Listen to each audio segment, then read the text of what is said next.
Hi neighbors, welcome back to another episode of Cooking with Neighbors. It is I, Jerri-ellen, and in today's video we're going to be making shepherd's pie. I'm also going to make a lemonade, go with this, old Kentucky lemonade. So I'm going to get peeling some vegetables. I got myself 2 carrots, 2 stalks of celery, and an onion. It is starting to have a bit of spring-like weather here. It's going to be really nice today, actually. And yeah, spring is in the air. What about where you all are? What's it like? Got my compost here. Medium dice, small diced, and small diced is what I'm going to do. But these have been washed. I'm going to wash them again. Now you can use frozen vegetables if you want. You can put other veggies in this as well. This is how I'm making it today. Like, you can put corn in it.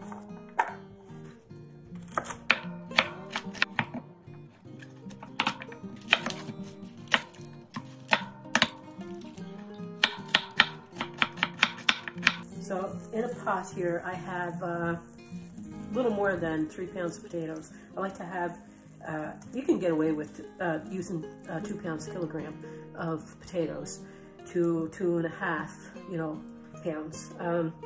But I like to have a nice thick top on my shepherd's pie. Well, we call it shepherd's pie, but it's actually a cottage pie because we're using ground beef, not lamb. I put a little bit of oil, olive oil, because you all know me, olive oil. I love it.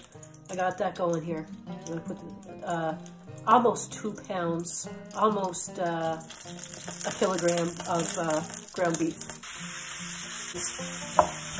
But a pound and a half is fine. A nice browning on the bottom adds a lot of flavor. So I'm just breaking it up and leaving it sit. That's getting some nice browning on the bottom. I'm going to add my onions. My mom always added her onions partway through the cook, so that's what I'm going to do. Add the other veggies in a minute. So I sauteed them maybe a minute or 2. And now I'm going to add the rest of my veggies.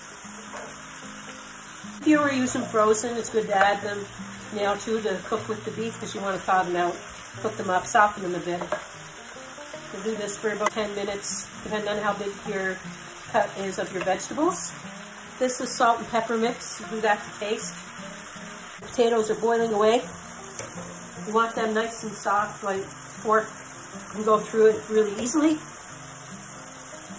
I'm going to add a teaspoon of oregano,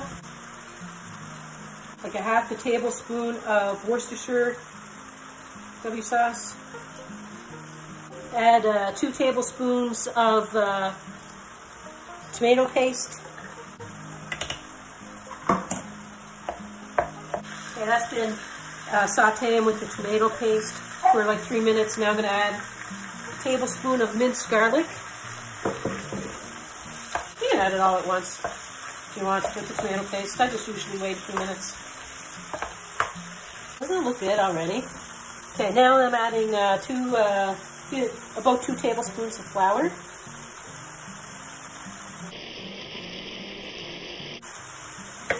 Put that rawness out of the flour in there 2 to 3 minutes. I'm going to add 2 cups of beef broth.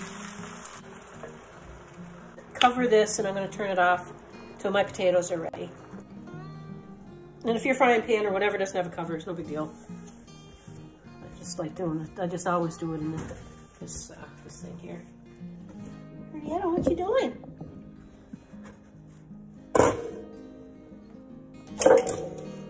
And neighbors, I'm going to add a cup of frozen peas. I'm going to strain my potatoes. I'm putting a whole stick of butter in there. Whole stick of butter. Let's see.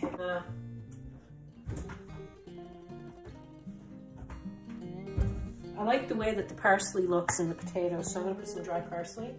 Probably like half a tablespoon. And I'm going to put some milk and start mashing that up. I have a cup here, but I don't know if I'm going to use it all. Nice rustic looking dish. So I gotta fix you so you can see what I'm going to do next. I used like a half a cup of milk to my about 3.5 pounds of potatoes, a stick of butter. I salted it, salt to taste. But potatoes need salt. They really do. And as we go here, Jerri-ellen.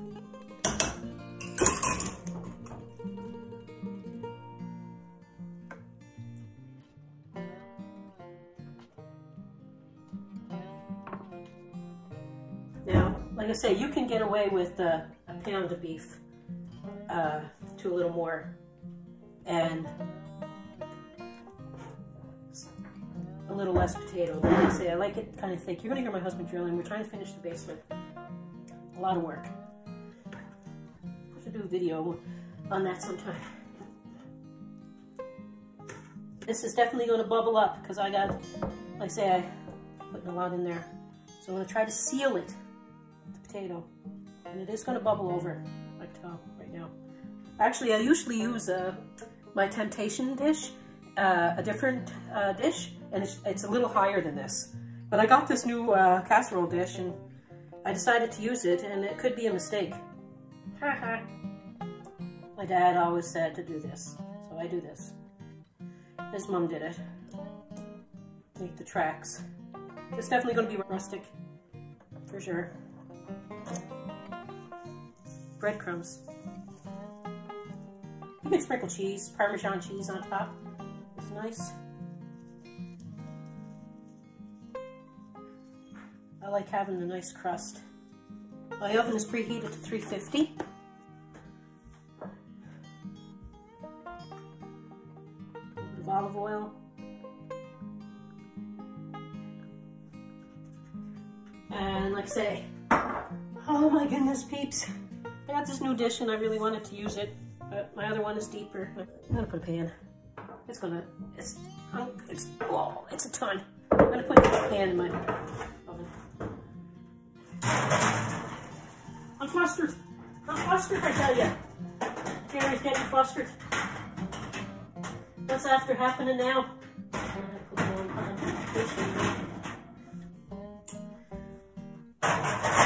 There we are. That's going to get nice and bubbly, I promise you. I gotta clean my stove. I gotta do my dishes. Hang in with me, guys. I do know what I'm doing. Some days. Hi, Jerri-ellen. Hey, puppy. Hi, Jerri-ellen. Okay, neighbors. I did my dishes. And let's make this lemonade. I think it's gonna be tasty. You buy at the grocery store one bushel, like one bunch of mint leaves, and just give them in a squeeze. Like, I wouldn't want to cut them up because I wouldn't want to pour them accidentally into a drink. I just want it in there to flavor it. They've all been washed up, okay? We need a half a cup of freshly squeezed lemon juice. So I wash these, and now I'm going to squeeze them. I have this little nut. For that, I'm hoping about 5 lemons will do. We'll do the trick. We'll find out.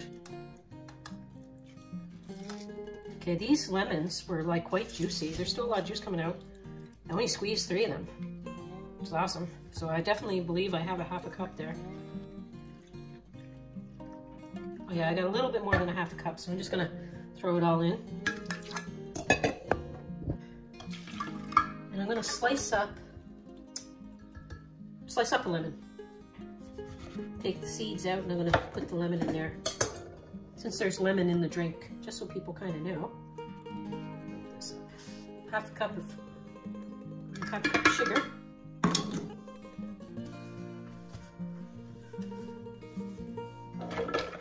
And ginger ale. You're going to use like a liter or a quart of ginger ale.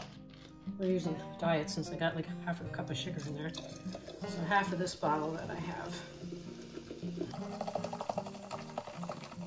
I need a half a cup of water as well, so I'm going to get some ice water.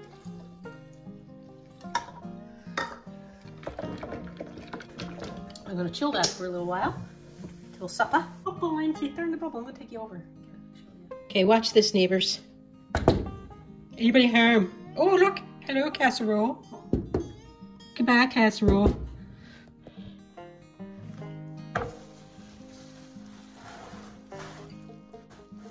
And it did bubble over, so it's good to put a tray under. Now I don't have to worry about my nice new stove getting all dirty. So I'm going to let this set up for a little bit. It is nice. See the grooves in it. Try to let it set up for a while, so it lasts a little bit. 20 minutes or so. And then they don't fall apart. We want to have a tasty poo, don't we? We do. So now we're going to have a tasty poo. Pour myself a glass of this lemonade.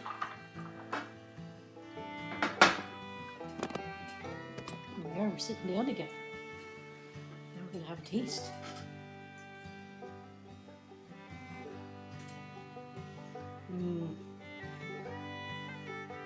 So good. So good. Here.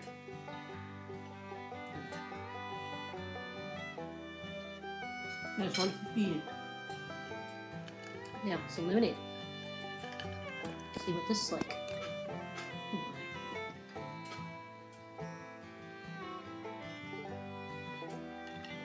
Oh, that is nice. Nice, nice. Cheers, everyone. God bless. If you like shepherd's pie, this recipe is awesome. I've been making it since my early 20s and never fails. Usually in a big dish, but it worked in this dish. It worked in it. I'm very happy. Delicious. Peace, love, God bless. Please come back again.